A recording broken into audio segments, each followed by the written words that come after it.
Hello everybody, welcome back to Starkey Farmstead. So I felt like I needed to make this video for you guys.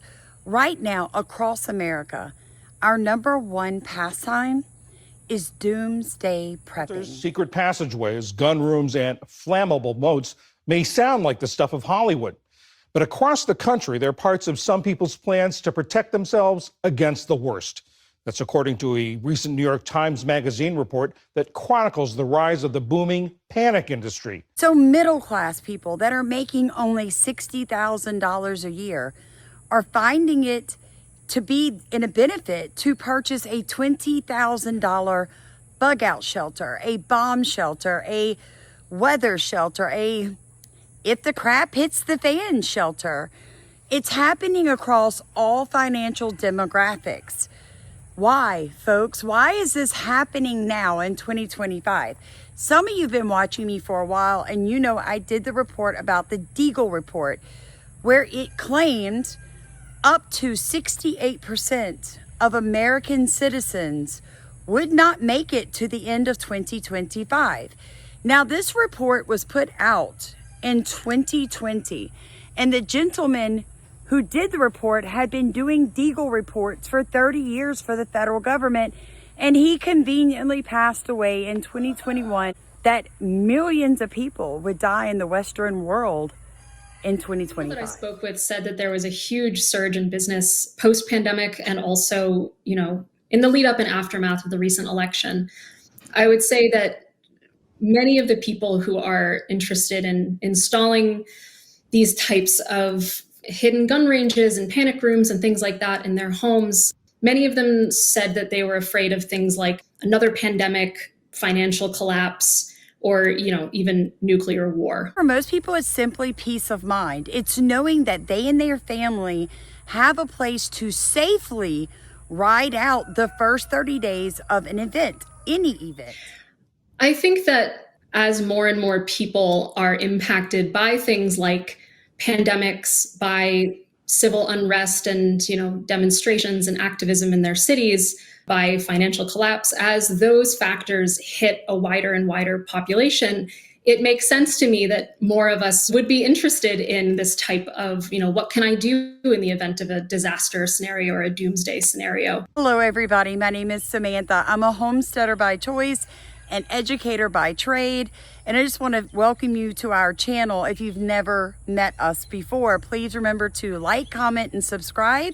We have a newsletter here on our channel. We also Zoom with members who get the newsletter. It is a way to keep us going when YouTube will not pay us for our work. We are not in the partnership program because some of our videos are considered harmful to a protected class of people. If you would like that newsletter and to meet with us in Zoom to talk about these topics, look in the top of comments, send whatever you can. Just make sure your email's included in the memo. There are bunkers that are prefab and might cost someone $20,000 instead of $100,000 or $10 million.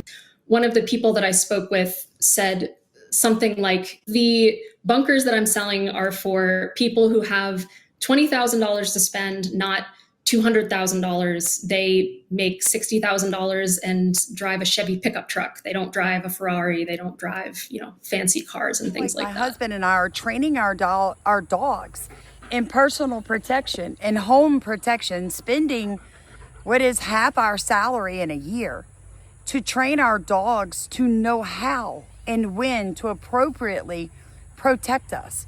We are not the only ones. So no, I don't think it's crazy if you're making $40,000 a year or $50,000 a year and you're debt free like us, and you say, you know what, we're going to save our money. We're going to invest in a grill on the front of our truck for crowd control, if you know what I mean. We're going to purchase a few weapons and learn how to appropriately use them. It's nothing to laugh about for women to be in martial arts in their 50s and 60s. I mean, I think we can all admit something's fixing to happen, especially when there's a demographic of people in our country that don't belong here. So 20% of the current population in America are foreign born. Of that 20%, somewhere upwards of 15% are undocumented illegal aliens. Most of them are middle-aged, fighting, aged males. Let that sink in. You'll understand why people are feeling the need to take out a credit line to purchase a prefabricated doomsday prepping area. I think we're all feeling the pressure. You know, I mean, everybody's looking around and like we've got victory gardens going, right? People are learning to raise chickens. We're getting back to our roots because we know something's in the air. The ones of us that are saved by the blood and, you know, filled with the Holy Spirit, the Lord is telling us constantly, like, you need to be prepared. Joining our Zooms is a really great way to be prepared because we're trying to get you guys grouped up by states and by region. Not so that you necessarily have to meet up with each other, but that you can like warn each other of things and legislation being passed and human trafficking. You can just work together as a group. Folks, this is how we're going to take America back. But first we have to educate people. First we have to network. We can't do that if we're all scattered and we don't know who or when we can depend on each other. Because let me tell you this, they are quickly taking down all conservative voices, one after another. They're removing their money, they're taking their channels down, they're blocking their videos. There will come a day that this will not be a way to communicate for anyone. You have to understand how AI is affecting the future. Right now, deep fakes are taking over. What if they put a deep fake up of our commander-in-chief, our president, saying that we're in the middle of a civil war and it's not real? Anything at this point could be the match that catches the entire thing on fire.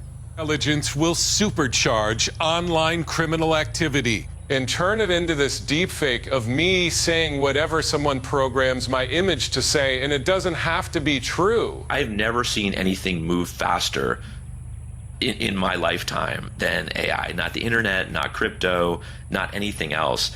And I mean, what we're doing is we're measuring this technology in days. Former federal prosecutor Ari Redford is the global head of Guys, so much. Be safe out there. Tell me what you're seeing, and have you invested in something to keep your family safe?